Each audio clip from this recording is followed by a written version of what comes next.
In the context of manufacturing, particularly wafer manufacturing, deep learning techniques have shown promise in defect detection from images. However, these models require vast amounts of labeled data for training, which can be expensive to collect. This paper proposes a novel domain adaptation approach that addresses the problem of scarce and imbalanced datasets by transferring knowledge gained from an existing source dataset used for a similar learning task. The proposed pipeline consists of two steps. The first step uses an autoencoder-based approach to augment the target dataset for balancing class distribution.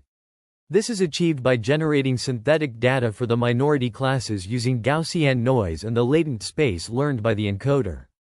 The second step applies a novel adversarial DA-based approach for adapting the source and augmented target datasets. This approach supports heterogeneous domain adaptation where data from two domains can have different dimensions or different numbers of features. The authors define three loss functions: the classification loss, the discriminator loss, and the generator loss, and use a mini-batch gradient descent procedure to optimize these loss functions and update the weights of the networks.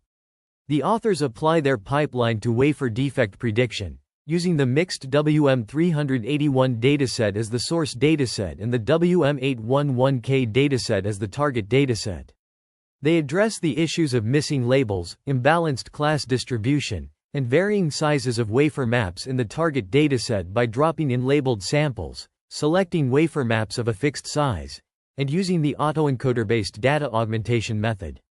They compare their approach with existing algorithms, including fine-tuning-based methods and deep learning-based methods, showing superior performance against other methods when the number of labeled samples in the target dataset is significantly small and the target dataset is imbalanced. Here is a combined summary of the 4 pages. This research paper proposes a novel adversarial domain adaptation (DA) method to address the problem of scarce target training data in machine fault diagnosis using wafer maps. The approach leverages augmented target data to improve the performance of defect detection models. The authors evaluate 6 approaches, including the proposed adversarial DA method, fine-tuning, and vanilla classifier methods, with and without augmented target data, using the WM811K dataset. The results show that the adversarial DA approach with augmented target data outperforms the other methods in terms of balanced accuracy and precision. The adversarial DA method employs a GS/GT architecture with convolutional and max pooling layers, followed by fully connected layers and a softmax output layer for class prediction. The approach learns domain invariant features, achieving the best results even with limited target data. Data augmentation significantly improves the performance of all 3 methods. The proposed DA model can be trained offline and has a low prediction time. Traditional deep learning approaches require a large amount of training data, whereas the adversarial DA approach addresses the problem of scarce target training data by using domain invariant features emerging during the optimization process.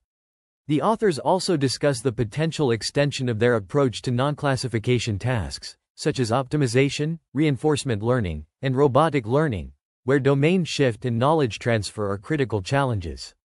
For heterogeneous adaptation, where the source domain has different features than the target domain, the paper proposes a novel DA approach using 2 private generators and a shared generator.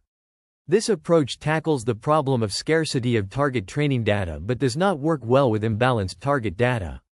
To address this, an autoencoder-based technique for augmenting minority classes is proposed, followed by the DA approach. The experimental evaluation on wafer defect datasets demonstrates superior performance compared to baseline approaches. Limitations include requiring labeled data from each class in the target domain and not supporting multi-source domain adaptation directly.